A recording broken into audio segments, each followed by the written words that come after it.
Hi guys, it's Dom here from the Gimme A Hull Yeah Wrestling Podcast and Soundsphere magazine. Just come off a great chat with Simon Miller, of course, of WhatCulture. Obviously a great British independent wrestler as well. We talked about some of his matches, his feud with Sami Callihan, fitness, motivation and mental health. Hope you guys enjoy it. Like and subscribe. Of course, go check out Soundsphere. Of course, go check out Soundsphere, but also check out Simon Miller's stuff.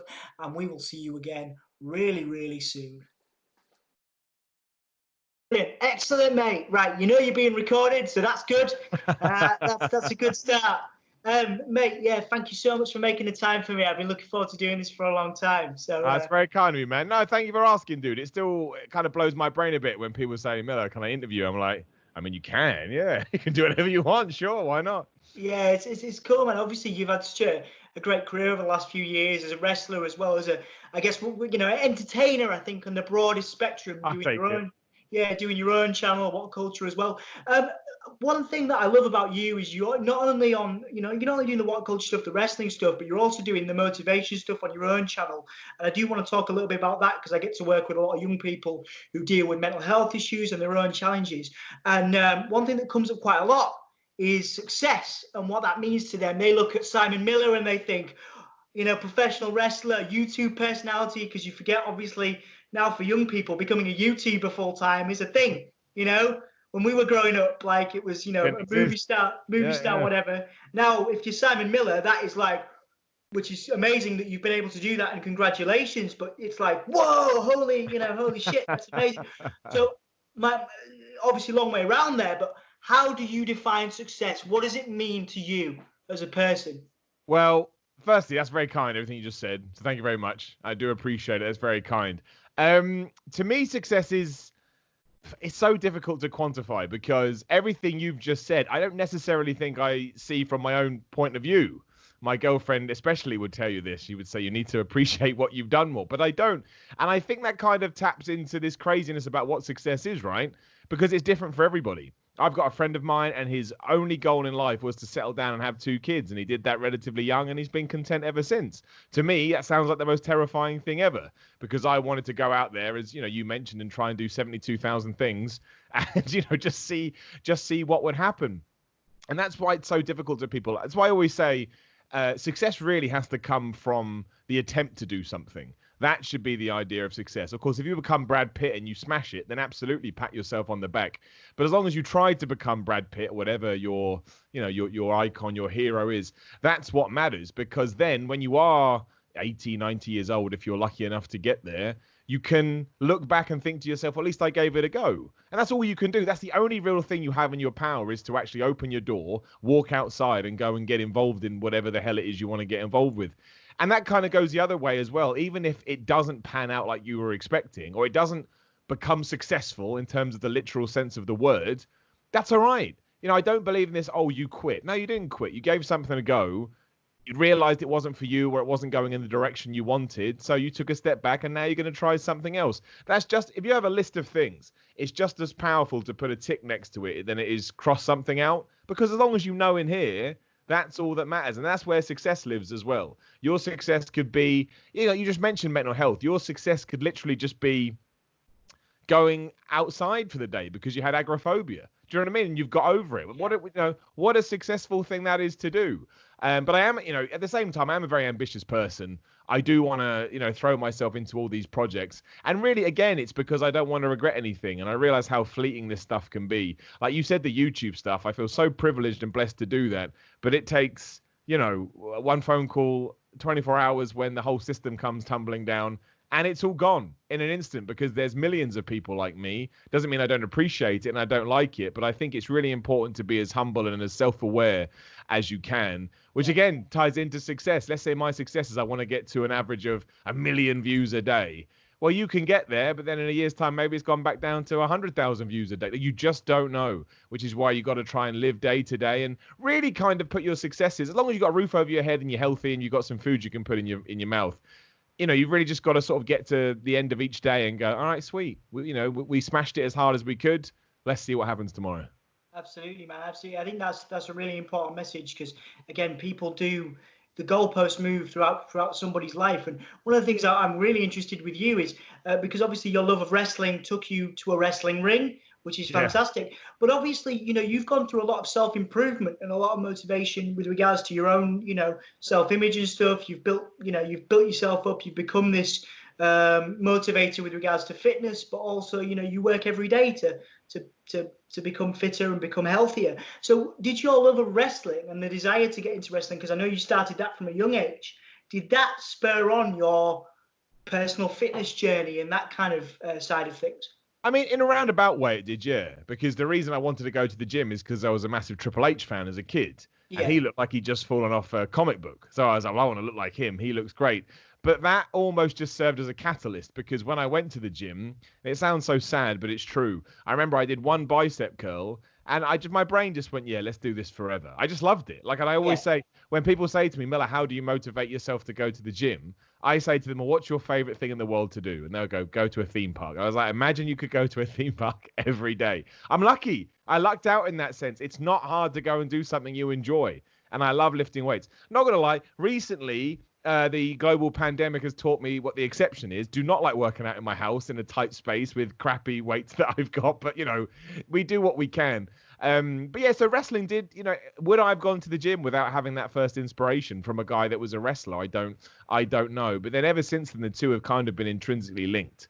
It just, it provides me with motivation looking at what those guys do, but I also just happen to love the product as well. So it's almost like a tennis game. But now, I sort of have this big bag of passions, and both of them are absolutely in it. That's awesome, man. And I think that's great that you were able to take your reputation from WhatCulture and then do a channel that's obviously had thousands of subscribers now, based around you're talking about movies and stuff, and you're talking about wrestling as a little bit as well, and music, and I guess was that something you were nervous about when you kind of started your own channel? Because I remember you said in an interview with Chris Van Vliet that YouTube is about having a niche, isn't it? It's about having that niche there. So obviously it's great that you can do something you love, but was there any nerves in that transition? There was.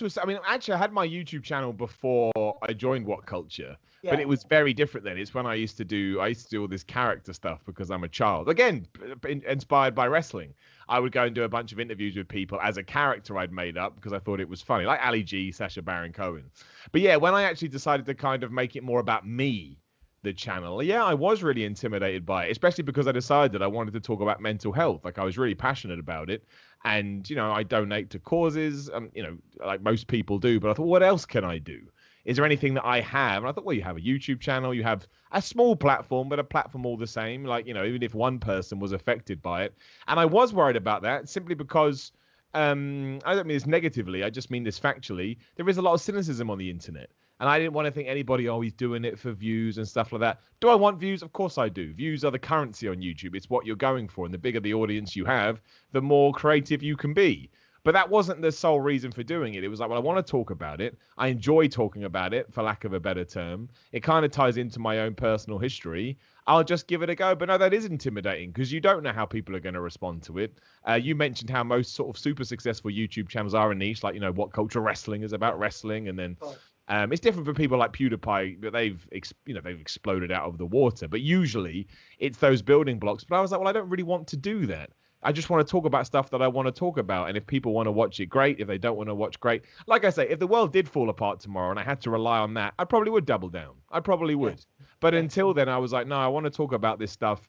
And if one person watches it, awesome. If 20,000 people watch it, awesome. Obviously, I'm happier when 20,000 people watch it because I'm still a human being at the end of the day. And we have these instinctual reactions within us.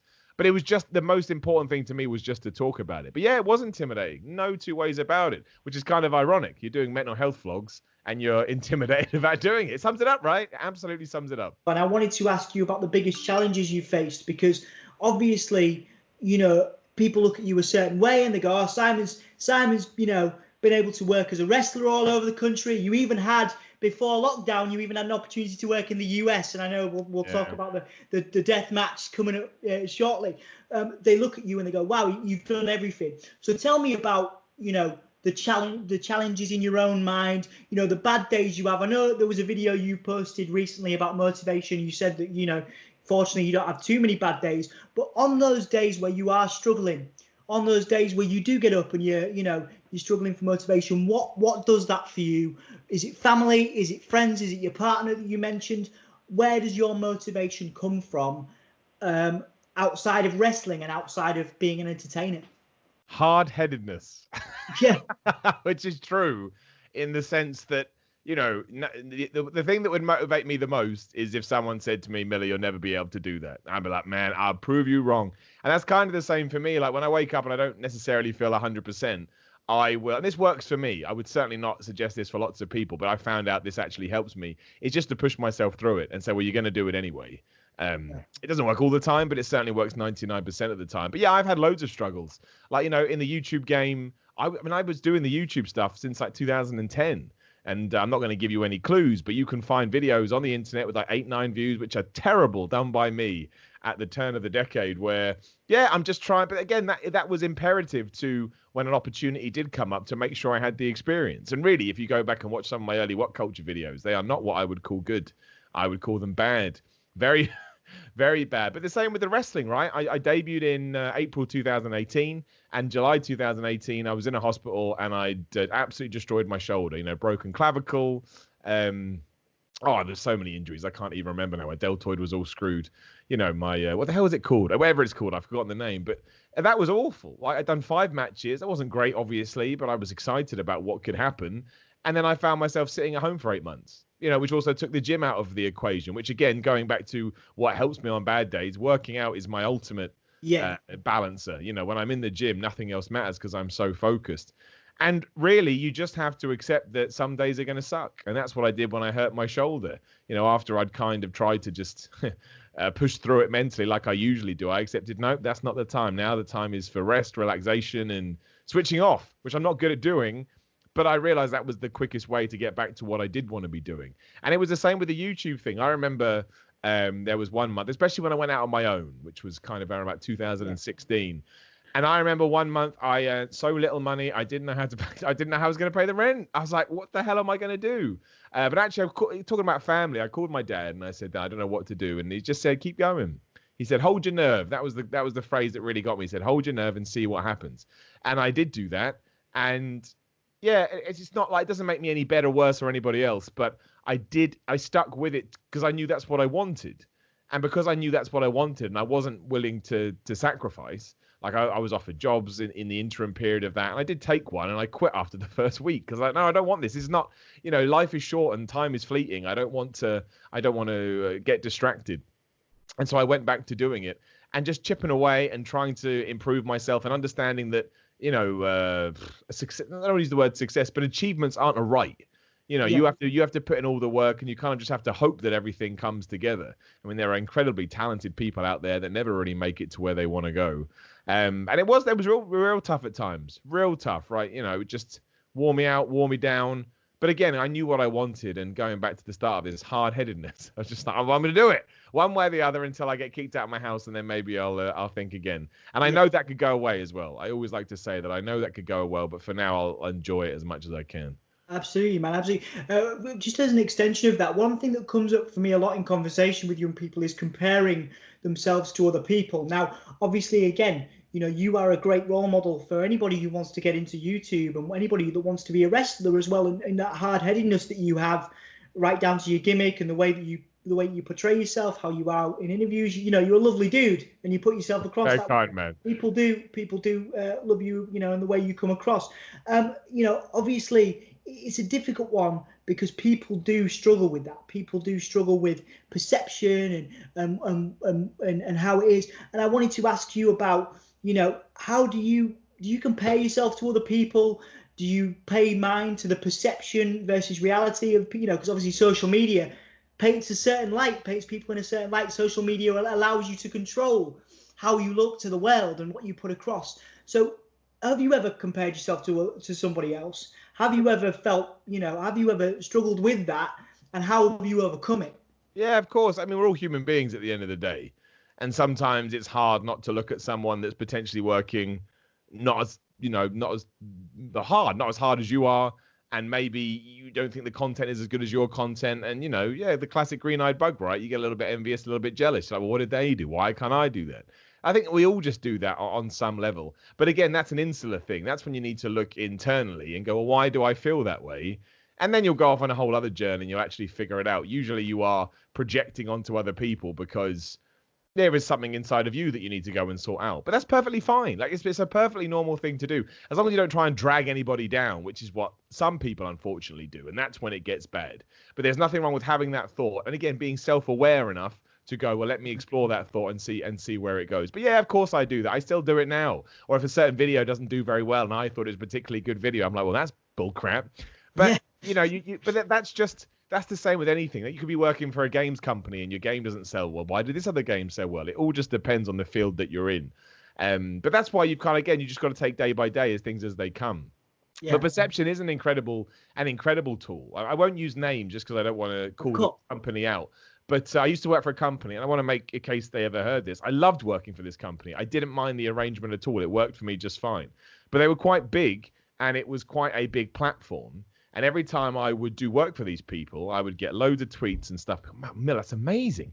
You've made it, Miller. You've done it. They paid me £0 and 0 pence. And that was fine. I knew the deal before I shook hands, but I was appreciative enough of the platform to think, well, actually, that's worth more to me than anything you could probably give me anyway, because hopefully it will lead on to other things. And I never told anybody that, because that wasn't the point. The perception was nice enough. You know, it gave you a nice little ego rub. But that was a real eye-opener for me, because I was like, people will just make up their minds from what they see. Like you mentioned social media, but it's not necessarily the truth when that barrier comes down. It's why everybody should treat social media with a pinch of salt, because you just never know. Like I could put anything on social media and nobody can tell me I'm wrong. It's a system that probably needs to change. But yeah, I mean, I think you're always going to have those days. You're always going to have those moments, but always put yourself first. Like, let's say somebody else is smashing your YouTube channel, even though you think you're better. Well, if you want to catch up with them, you're the only person you can do that. So focus on you. Take that negative energy and put it back on yourself and try and figure out what you can do. So at least tomorrow or next week or next month, next year, you are in a better place. Even if they're in a better place too, it doesn't matter because you've improved your situation. Not easy to do, really, really hard, but I think really, really important from a kind of fake it to make it point of way. And then you will eventually just do it. It will become natural.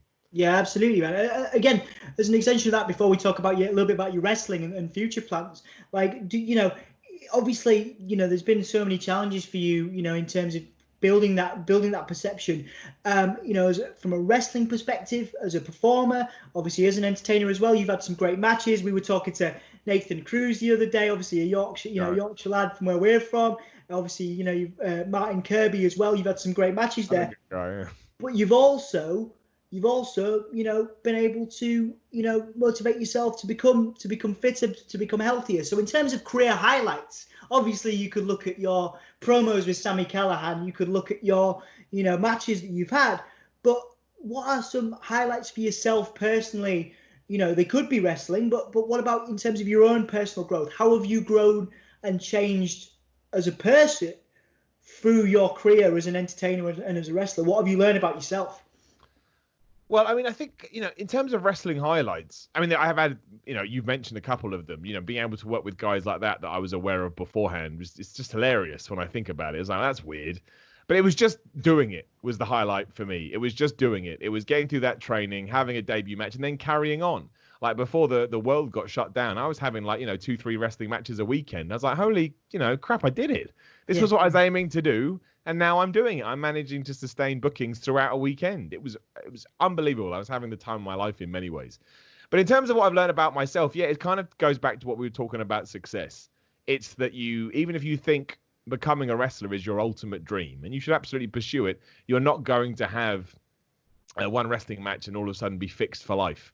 You just won't be. You will have filled one hole, which was your wrestling hole, but there'll be another hole that needs to be filled with something else, be that personal relationships, professional relationships, your job, whatever. You just don't know what it's going to be. So I think that was the biggest thing that I took away from this, is that there is nothing out there right now that will make anybody 100% happy. So do what you can to make yourself as happy as possible, but also remember that, I get all hippie trippy with this, but it's true that this right now, this moment is the only thing that matters in the world, because it's the only thing that exists. I mean, especially if you look at the world situation right now and how quickly things have just flipped on a dime. Yeah. And it's, there are some horrible, horrible things happening. We didn't see that coming 2 weeks ago. Let's go back to January 2020. We didn't think we were going to get locked in our houses throughout the summer, Yeah. but it happened. And again, that ties into wrestling. I had bookings through till January 2021. And now in 2021, is wrestling even going to be back? We hope so, but nobody can say for sure. I mean, from an independent level.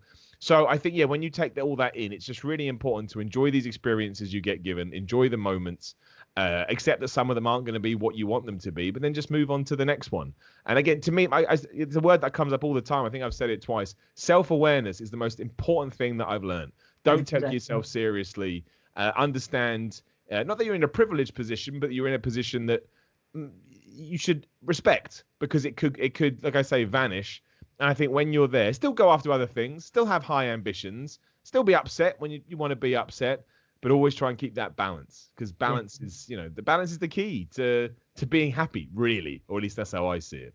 Absolutely, man. Absolutely. And that's really cool. And that balance for you, that comes, just reiterating what you said earlier, that is exercise for you. Is that where you find that absolute balance in, from day to day? Is it exercise that brings you that balance and that focus? It's where I switch off. Yeah. So absolutely. So any problems or issues that I've got, I just go away for an hour and a half or whatever. I don't think about it. I just think about lifting weights. I enjoy the feeling it gives me. I enjoy the whole experience. So yeah, I mean, it is the foundation that I built my whole life on, which a lot of people say, but it teaches you life lessons. It teaches you how to set yourself realistic goals and then achieve them, and then set yourself more realistic goals and achieve them. So yeah, that's one of the things that I probably struggle with the most since the gyms have closed down, is not being able to go to a building where I know, this is what I do in this building. I continue to lift weights, but it's not the same. But again, that's fine. That's cool. Lots of people are in that position. It's not the end of the world. We'll all get back there, and it will all be right as rain eventually. Yeah, man, absolutely. It's funny because I actually watched the motivation video, and because I've been looking at ways to improve my fitness, because so I used to have physio, because I've got cerebral palsy. So I used to have physio, and I used to go to the gym, and I used to have like someone to help me train and stuff. Yeah. But now I'm not having that. So I did, I'm trying to do 100 press ups in a day. You know what I mean? Because I was like, that's a good idea. So that to me is a way to keep myself fit and healthy, keeping my legs stretched, to keeping my arm work up. So that's really, I've got a lot from your thoughts on that, and I think it just goes to show you.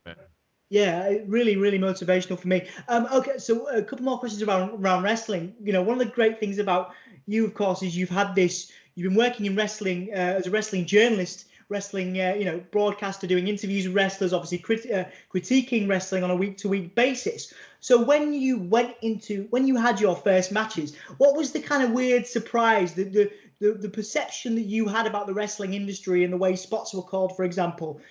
Was there anything that surprised you, going from being a wrestling critic, I guess that's a fair way to look at it, from going from there to then actually wrestling a match and having to call spots and having to, take bumps? What was the biggest surprise for you and the biggest sort of misconception you had going from that side of it as a critic to actually performing? Yeah, I mean, I would always call myself a wrestling idiot. That's how I describe myself.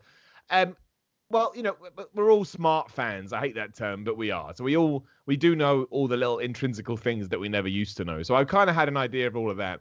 But in terms of how you piece a match together, how you talk to each other in the ring, just the whole process of getting to arena, leading up to a match, having a match, and all of that, you don't. And again, I don't want this to come across as you can't have an opinion on wrestling unless you've never wrestled. I'm not saying that. It's not true. Anybody can have an opinion on anything. What I am saying is my opinion changed hugely once I started to do that, because you realize how hard it is, and you realize how the good people doing it are flipping good, and why certain people that often get mocked in WWE, you then rewatch them and go, well, I know why they got there. Half the time, it's just because their fundamentals are so good. And no one's ever going to go, well, that was a great headlock takeover. Headlock takeover is really hard to do. It's not easy. There is a technique to it, and you need to make sure you've got it down. So I think that was the big thing. My respect was high anyway, but it went through the roof after I started doing it. And yeah, when you actually watch a good match and you kind of realize that they went through the same process that you did, but you're nowhere near managing to recreate what these people recreated. It's like anything, some people are just good at this. They're just good at this. And a lot of that can come from experience. But just understanding what it took to put on a good match, and not to get ahead of yourself, because there's a very fine balance between planning out a match and remembering spots, and of course, classic listening to the crowd and psychology. And I'm nowhere near getting that. But the best people that I've wrestled will come up with a match, but they'll switch it halfway through because they're listening and they're adapting. And that's incredibly hard to do because very early on, and I'm still there, I need to remember what's happening in 5 minutes. And then you realize, wait, I'm not actually in this moment at all. So how can I, quote unquote, pretend that we're having a fight if I'm not in the moment? You can't. It's impossible. If somebody was punching you in the face, you don't think, what am I going to have for dinner? You think, I better punch him back. And it's those little things that you start and you're realizing they're the real cool things that make the best wrestlers as good as they are. But I love the learning process. And that's why I was enjoying wrestling so much. You learn something every single day. And I hope it comes back soon. Absolutely. That was my next question. What do you miss? What do you miss the most about it? Because obviously you had bookings till 2021. That's fair enough. But like, is it the fan interaction? Because you've worked as a heel, you've worked as a face. People react to you differently because you're a YouTuber. I mean, that was the whole basis of your Sami feud, was people, people sort of taking exception to that. So do you miss what is it that you miss the most about the wrestling, I guess, industry as a whole? Is it promos? Is it working with specific people? Is it the matches themselves? What do you miss most about it? Yeah, it's the reaction from the fans. Like, I think wrestling at the moment has proven how integral the audience is to the experience. And there is nothing better than walking out to a reaction, getting a reaction in the ring, interacting with somebody at ringside. It's the best thing in the world. It really, really is. It's like, it sound like every other wrestler ever, but it's true. You learn it so quickly. It is like a drug. And after a while, you begin to depend on it because you get such a high from it. It makes you feel so good for days afterwards. Like, honestly, I debuted on a Saturday, and I remember getting to the Wednesday, and my body just, re-injected me with a bunch of good hormones because it was just remembering everything that had gone on. I was like, well, that's nice. So, yeah, that will always be the thing, which is why, again, I don't know what's going to happen with independent wrestling because it's not like WWE or AEW. They need fans, and they need a gate to be able to afford what they're going to do. And I'm also not sure that it would work without it. I know people can stream and stuff, but I'm not sure there would be I think the energy from the fans also sort of comes out the television screen. Yeah. I mean, absolutely. That's the best thing. And I miss it. Absolutely, mate. There was a discussion you had with Chris again, where you talked about the death match, the WhatCulture Deathmatch that you're going to have with Sami. And I heard that you haven't discussed specifics of what that means. So what do you hope?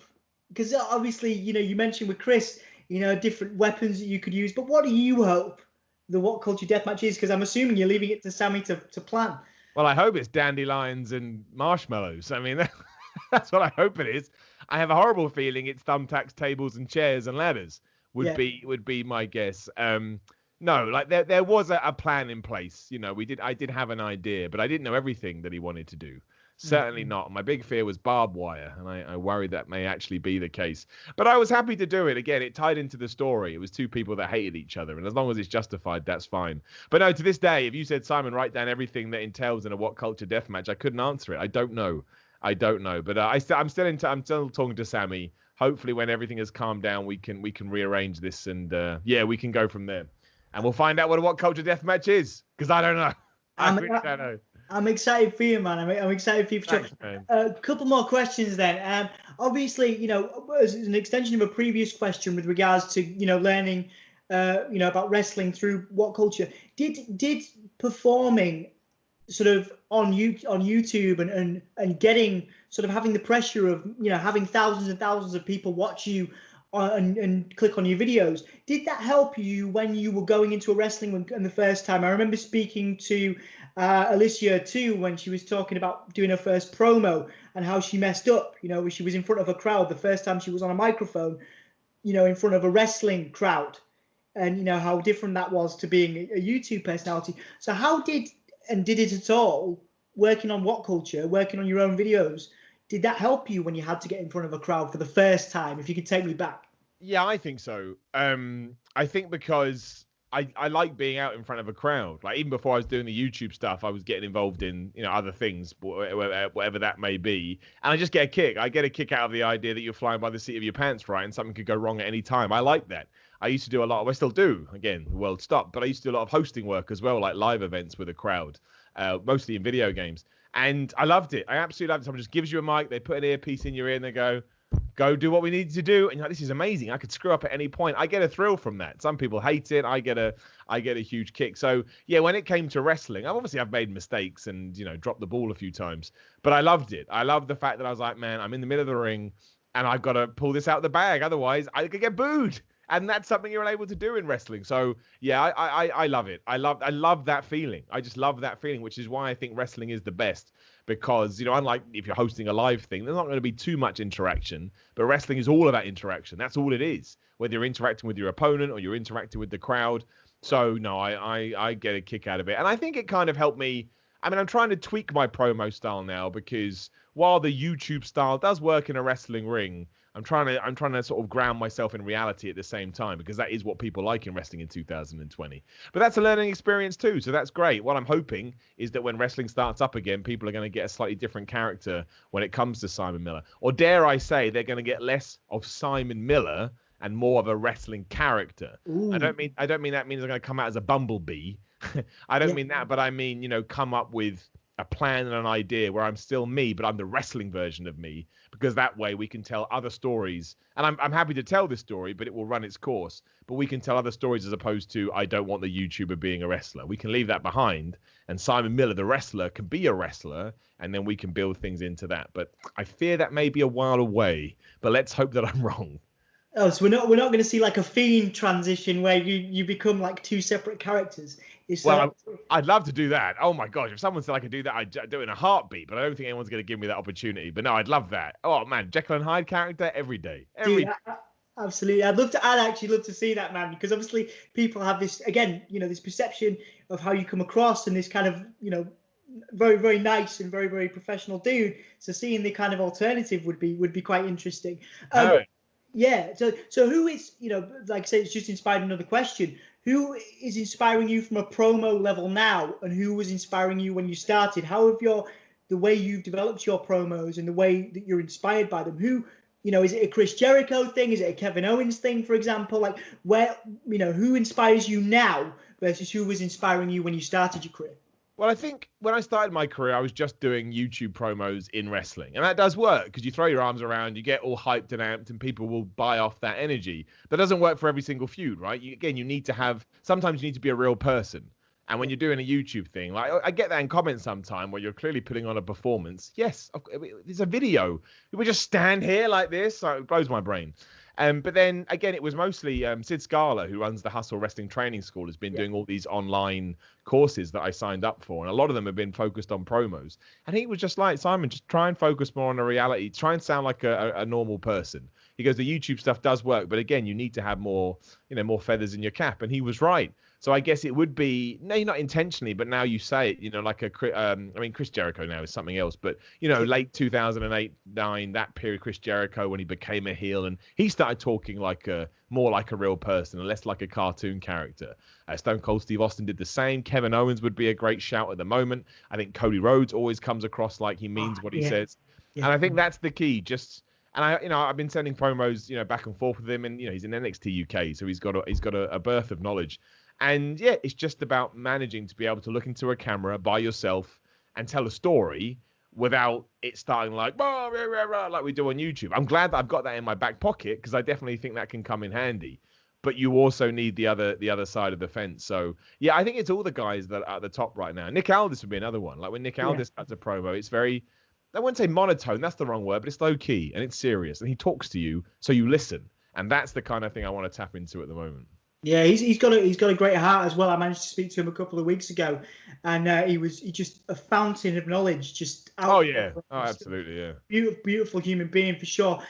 One thing before we finish, I picked up on from again because I really enjoyed your interview with Chris Van Vliet. Thanks, man. Talked about your again, a lovely guy, actually, really nice dude to speak to, Chris. But yeah, you talked about how when you hit 30, you know, because people go, oh, you're too old to be a wrestler. You're too old, you know, you're too old to do this. You're too old to do that. And you talked about the perception of that and how when you hit 30, you stopped you stopped caring about what other people think. You literally woke up, was your phrasing, if I'm correct. You woke up and you said, you know, that was it. And I wanted to talk more about that and how finding happiness at that point, you know, because you said it changed your life. So can you take me back to that morning? And how that was for you, and how your thought process with regards to your wrestling career, your personal life, etc., as much as you can anyway.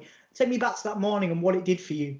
Yeah, I mean, look, I've been through nothing crazy hard or anything like that, but just a bunch of things that were exclusive to, you know, my choice of lifestyles, like not drinking and wanting to be a big fitness dude. And I was always just so self-conscious about it. So self-conscious. I can tell you about times that I would go out on a work do and I'd be terrified about somebody asking me if I wanted a drink because I didn't want to go through the rigmarole of trying to explain why I didn't drink. Because the reason was I just don't. And that was never a worthy enough answer. You needed like, oh, my whole family is dead because of alcohol. It's okay, that's fine. It's like, it's not that intense. If only it was. I don't mean that, obviously. But, you know, it's just people get that. They can understand. But when there's no reason. And I don't really know what it was. But I suppose, I mean, I went through other, you know, a few other life experiences that I wouldn't call all that grand. And I guess it was just a culminative effect that happened to tie in when, you know, I'd done with my 20s. I was 30 years old. I'm looking to the future. Like, you know, where do you want to go? And yeah, like it was just a thing where I was like, you know what? I just don't care. I guess it was a confidence thing. I guess around 30 was when I was finding myself in employment that I liked too, which helps to, you know, you kind of settle in and you think, okay, I'm digging what I'm doing. And yeah, it was just like, why? I just don't care. I don't care if people think I'm weird because I don't drink. I don't care if people think I'm weird that they're all the rage now. But when I started drinking protein shakes, people thought it was like magic juice. They're like, what the hell are you doing? That's how long I've been doing this. I don't care what they think about that. I don't care what people think about the fact I love wrestling and that I want to do it now, even though I'm too old. I just don't care. And the other thing that I thought was I'll write my own path. I'll write my own story. So that, you know, next time someone says, oh, I'm 31 years old, can I be a wrestler? Again, I doubt I would be an example, but maybe someone can go, well, that Simon Miller guy did it.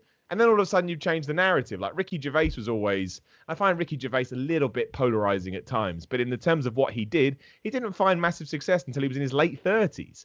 And I always used to think nobody would ever think that. Oh, you're going to write one of the most successful BBC sitcoms ever in your late 30s. No, you're not. You need to do it. You don't. You just don't know. Obviously, it's always better to do things earlier. I love that proverb. What is it? The best time to do something was 10 years ago or today. Well, you can't go do 10 years ago, so you may as well do it today. I think that is that's the best phrase anybody has come up with. And that's kind of just what happened to me. It was just like, man, I don't want to be bogged down with the negativity. I care about people, but I don't care about any negative stuff that people are going to say because I want to do this stuff. So it's kind of driven forth by passion. And I've been doing all this stuff so long that I knew it wasn't going to go away. These weren't fleeting things. So just approach it this way. And I did. And now I couldn't give two hoots. I really couldn't give two hoots. Miller, do you want a drink? Nope. Why? Go away. And that's it. It's a much better way to live. And you do have to go through. You can't it's not a switch. You know, I had to go through stuff to get there. But yeah, no, I can't remember that morning specifically, but there was certainly sort of a period after I had turned 30 when, yeah, I just realized it was all washing over me. And that I just wanted to focus on these things that I cared about and not get dragged down by other people who didn't understand. Because I was like, I don't think you don't understand because of me. I don't think you understand because of you. Because maybe there's some stuff you would like to do in your life, but you're letting all these outside stuff drag you down. Hey, man, if a 42-year-old is listening to this right now and they want to be a wrestler, just go and be a wrestler. You'll be the 42-year-old wrestler. What a great niche. Because now ain't no else starting wrestling at 42. So all of a sudden you've made yourself unique, and that's what wrestling needs. And it goes the same with everything. Like, you know, people are, you know, there's certain genders, there's certain sexes, whatever, you know, pick your thing. Oh, I can't do it because I'm this. No, go and do it. It's even better. Like, I've got a scar on the back of my head from when I was walloped with a steel chair. If I got that 10 years ago, I would have hated it. Now it's my favorite thing because, like, that's life experience grounded in. I mean, admittedly, if it was here on my eye, I'd be like, I don't like this as much. That would take me a longer while to, you know, to get used to it. But I was a little bit bothered about it at first. I was like, no, man, it's a war wound. It's a war wound from something I love doing. And now I kind of cherish it. It sounds a bit weird, that, but I do. Like, and before it would have really just knocked my confidence. And when you start getting into that flow and you realize how much it helps you, you just got to ride it out. It's the best way to be. Mate, that's an amazing message. And thank you so much for spending time with me today, man. I really appreciate it. Before we go, is there anything you'd like to promote? What you can tell me? Obviously, you've got the death match maybe coming up. Hopefully. Is there anything you'd like to plug before we leave it today? I mean, hopefully some wrestling matches soon. Who knows when they're going to start again, but I will be back on that circuit as soon as I can. Yeah, I'm on YouTube. Just search for Simon Miller. You'll see me in my wrestling gear. Give me a subscribe. Obviously, all my wrestling stuff's on What Culture Wrestling. And if you just want to come and chat via social media, it's the very depressing Simon Miller 316. If I had known how ingrained I was going to be in wrestling, would I have put Stone Cold Steve Austin's catchphrase at the end of my Twitter? No, I wouldn't have. But it's too late now, so we just have to deal with it as best we can. Absolutely, man. Absolutely. Well, yeah, again, cheers for the motivation, man. And thank you so much for your time, dude. I really Anytime, man. I appreciate you reaching out. You take care.